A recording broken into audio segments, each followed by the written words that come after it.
I would like just to have your thoughts on something which has befuddled the previous Congresses, 17th, 18th, 16th, 15th, 14th, 13th, and even my present committee, Committee on Justice. I have several pending bills on an issue which you may or may not answer.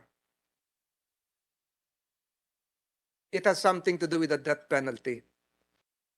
I would like to extract from your mind and current feelings any thoughts on the reimposition or perhaps the preservation of the status quo as to the death penalty.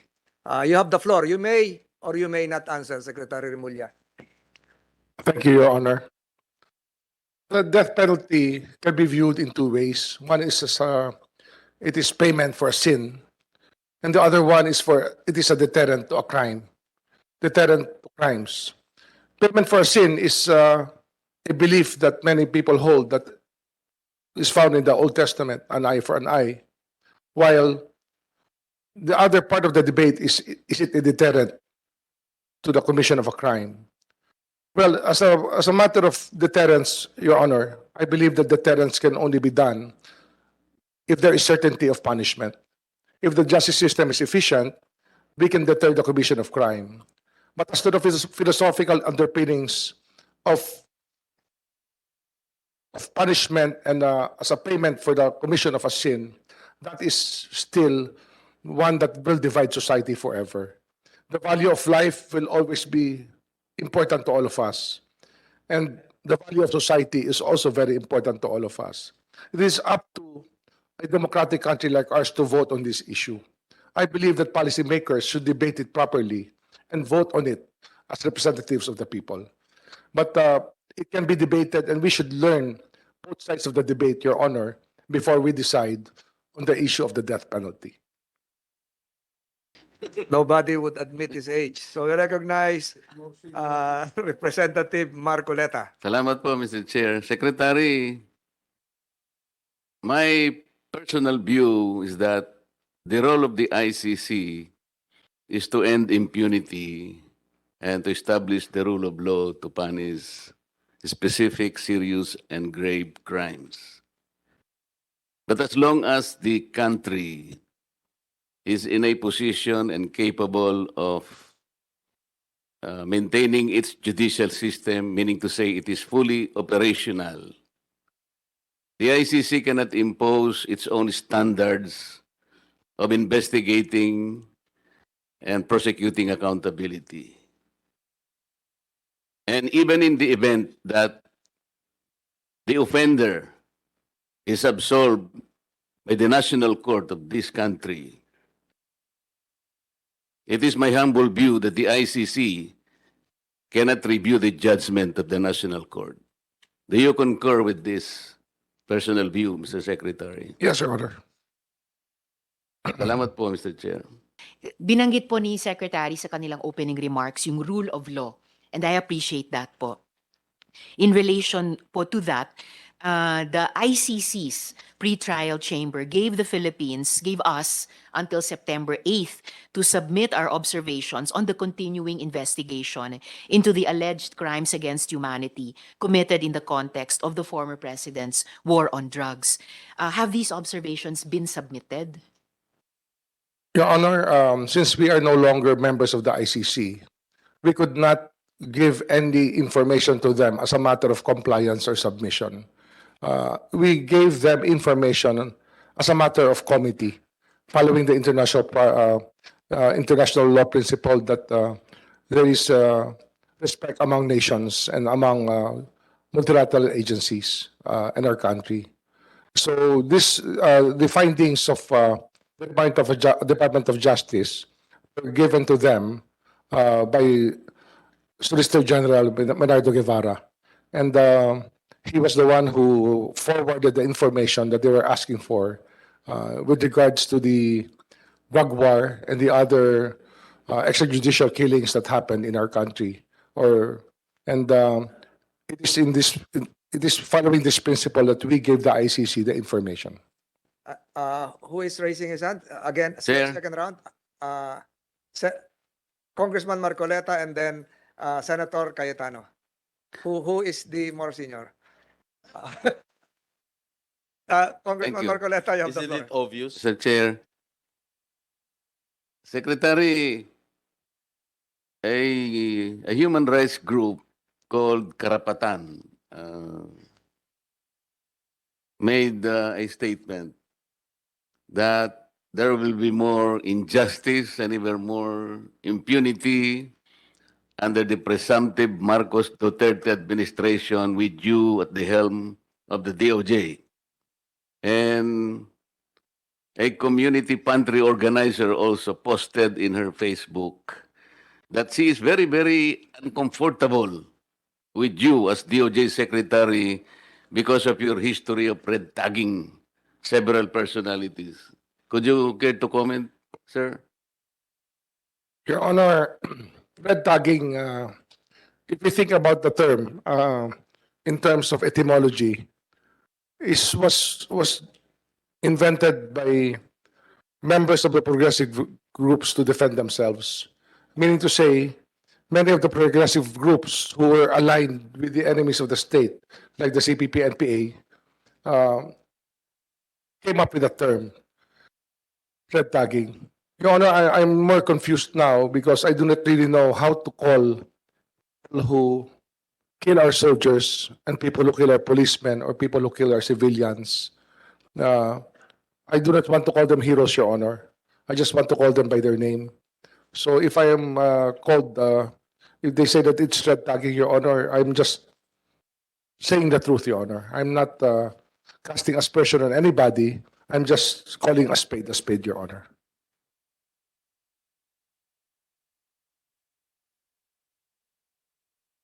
Are you done with your questioning, Congressman Marcoleta? One more? It's now the turn of Senator Cayetano. Good morning, dear colleagues, Mr. Chair, our Secretary-to-be. Mga manifestation lang, Mr. Chair.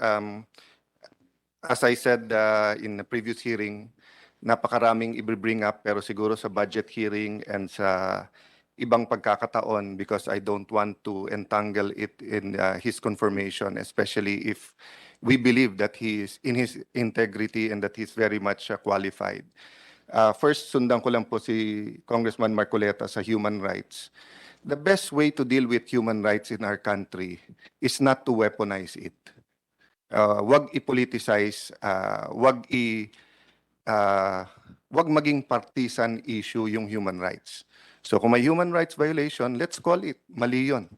Di ba? Mali, kahit anong mangyari. Pero kung ibabago-baguhin natin yung terms, tapos police lang ang pwedeng magka-human rights or yung nakaupo lang, di ba? In fact, napakaganda ng reputasyon natin abroad pagdating sa OFWs at saka sa mga issues ng migration. Tayo nagli-lead nung, sa human rights doon. Pero meron din po talagang iba't ibang grupo worldwide, no? And remember, this is a political group at may funding din dito, no? At ang pagkuha ng funding dyan ay pag-represent kung gaano kasama ang human rights violation ng isang administrasyon without balancing it of what you're doing naman, no? So, we will have an opportunity because yung ating periodic review sa UN is coming up and siguro we will judge it then, Secretary, kung fair ang presentation ng administrasyon na ito o hindi, no? Secondly, Chair, I'd just like to manifest two items that I think pwede natin ipakiusap na tignan kaagad ni Secretary. Kung hindi pa niya tinitignan, pero tigin ko tinitignan na niya dahil binanggit na niya yung corruption sa BID. On the other side of corruption is since tinanggal yung overtime, talagang hirap yung marami nating mga nasa BID at minsan grabe din yung overtime, yung trabaho. So parang balansehin natin yung dun sa kanilang income. But I've noticed the few times that I've used the international airport, may mga bakante pang immigration na pwedeng buksan pero walang tao. So parang humahaba ang pila. So I know it was the DOTR who inspected, but since the immigration is under the DOJ, if the secretary has not already given instruction, may he take a look at this or maybe a surprise visit sa NAIA para lang sa convenience ng atin mga kababayan, no? The other matters, Mr. Chair, I will take up at the appropriate time, but I'd just like to manifest that I've known the nominee to be, the appointee to be someone who's a no-nonsense. Buti wala nga mag-o-object dito. I think it's the right time and the right place. Wala atang sigmaro ngayon sa CA. Mhm. So, eksakto yung paglagay sa'yo. But, you know, no matter how we manifest how close we are to Secretary Boying Remulla, I'm sure na ang magiging rule niya tama is tama, mali is mali. So I will not manifest how I worked with you because I know we will judge everything on the merit. So thank you, Mr. Chair. Yung criminal activities continue inside the bilibid, no? Nandyan yung drugs at yung mga sindikato, tuloy-tuloy pa rin ang kanilang activities, yung mga cellphone, dinismantle yung mga kubol, hopefully makatulong. Anong plano ng Secretary Boying para andito na lang ang mga congressmen and senators so that, when budget season comes, probably we can support the plans of the DOJ Secretary on how we will be able to correct, no, and improve our Bureau of Corrections, the Bilibid in particular. Sa usaping ito po kasi, ang talagang bottom line po rito ay umalis na tayo sa bilibid at mag-regionalize na po tayo ng mga kulungan. One prison per region. At dito po ay pwede may financial model po akong pinapropose na ang local government unit ng isang region ang magpo-propose ng gumawa ng isang prison na meron po tayong module na approved ng DPWH. The local government unit may put up the prison which can be leased out and sold to the government after 30 years. Build, lease, and transfer arrangement po. Pwede ho nilang iprenda yung kanilang national revenue allotment. Sila ho magpapagawa ng prison. Tapos babayaran po sila every year ng national government as lease. Leading to lease to own ang mangyayari po. Dahil wala tayong capital outlay na biglaan sa bagay na ito. As it is right now, it will cost around 5 to 6 billion pesos to build a 2,000 to 3,000 person facility. Ganun po ang costing na ating tinitingnan. Kung ito po ay mabibuild natin sa lahat po ng region ng country, mas madali po ang magiging dalaw ng mga preso, mas madali po silang marireform at magkakaroon po sila ng family support. Sa ngayon kasi, ang central prison po natin sa New Bilibid prisons ay napakalaki. It is probably one of the biggest mega prisons in the world. Kung papasyalan niyo po, ako yung pumasok na ho sa loob ng maximum security. Doon po ako kahapon muli. We have 17,000 prisoners in an area built for 4 to 6,000 people. So 300% po, 400% na ho halos ang capacity natin ginagamit ito. So it's really about time that we took our Bilibid to keep in touch with the corrections culture of the world. Kasi ang modernization po ng corrections, ongoing po yan sa buong mundo. Sana po sumakisabay po tayo sa trends po na mas maliliit po yung prisons para po mas ma-reform po ang mga prisoner. Yun po ang plano po natin dyan. Thank you, Mr. Secretary. Yung mega drug facility sa Nueva Ecija, pwede rin sigurong gamitin, no? Dahil para hindi naman masayang. Yes, Your Honor. Risita ko na po yung sa Nueva Ecija, ito pwede ho sa minimum security prison. Yung mga malapit na kung pakawalan, tsaka light po yung offenses, pwede ho natin ilagay po sa Nueva Ecija. Pero yung yung Bilibid as itself, dapat ho talaga we have to have a 5-year timeline na makaalis na po tayo sa Muntinlupa. At ang proposal po natin dyan ay gawing National Government Center. Kasi 244 hectares is sufficient to put in the whole national government and even the 3 branches of government in one area, Your Honor. Thank you. That's all, Mr. Chairman. Thank you, Senator JB. So, The next to question is the younger one, Congressman The Pimentel. younger senior. You recognize Congressman Johnny Pimentel. Thank you, Mr. Chair. Mr. Secretary, just recently, there was a video that has gone viral since, showing two Chinese nationals being killed in the presence of private security agencies, which are Filipinos. Meron din pong isang video na nag-viral din, salvaged Chinese nationals along the highway. In fact, it was shown in live TV. Ang tanong ko po, Mr. Secretary, with this increase of killings of Chinese nationals, ano po ba ang pwede nating gawin as far as DOJ concerned to stop the killings of these Chinese nationals? Your Honor, we can treat this, number one, as an immigration matter, and at the same time also as a police matter, Your Honor.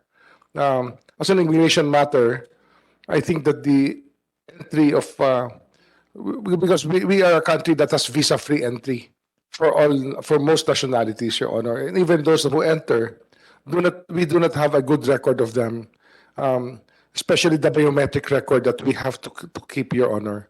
So it's really modernizing our system first of immigration, that if we are able to get the biometric record, we can store all of this and know and have a database of people who enter our country and their whereabouts. And number two, Your Honor, is as a police matter, we just have to be more vigilant in the presence of these people. Your Honor, there are now 800,000 illegal aliens in the country, more than we can really imagine. And it is a problem that we have to face head on right now. This number of illegal aliens has to be sorted out properly. The killings now that we see on video, going through the internet to our telephones, is very disturbing, Your Honor. And we really need more police visibility and better surveillance of people just to prevent this from happening.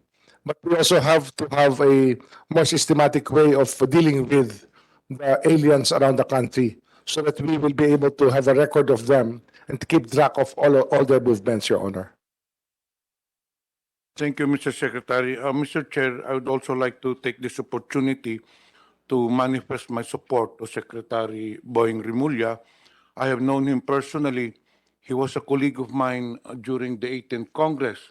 He also served as a representative of Cavite in the 13th, 14th, and 15th Congress. And more than that, he served as governor of the province of Cavite from 2016 to 2019. So he has had a lot of experience being a public servant. And more than that, Mr. Secretary, Mr. Chair, rather, I was going over his personal information sheet, and I have seen that he has no derogatory record regarding any case involving the NBI, the BIR, and the Office of the Ombudsman. So therefore, based on this unblemished record of Secretary Remulla, I fully support his nomination or for confirmation, Mr. Chair. Majority Leader. Mr. Chair, distinguished colleagues, I move to recommend to the plenary for the Commission to confirm the ad interim appointment of Secretary Jesus Crispin Katibayan Remulla as Secretary of Department of Justice. So moved. I second the motion. Second the motion. Recognize the arrival Second of the motion as well. Senator Amy Marcos. There is a motion to recommend to the plenary for the commission to confirm the ad interim appointment of Attorney Jesus Crispin Katibayan Remulla as Secretary of Justice. Is there any objection? Not an objection, Your Honor, but I just like to manifest, if I may, that baka magtaka yung ibang secretary, napakabilis ni Secretary Remulla, but we give that courtesy to former members of the legislature. And so I'd like to congratulate Secretary Remulla, and we wish you the best of luck, sir. Thank you, Your Honor. The committee notes the manifestation. Without objection, the motion is hereby approved. Congratulations. Thank you, Your Honors.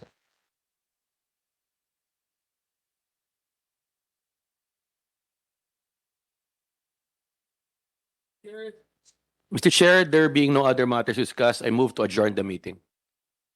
Hearing is adjourned.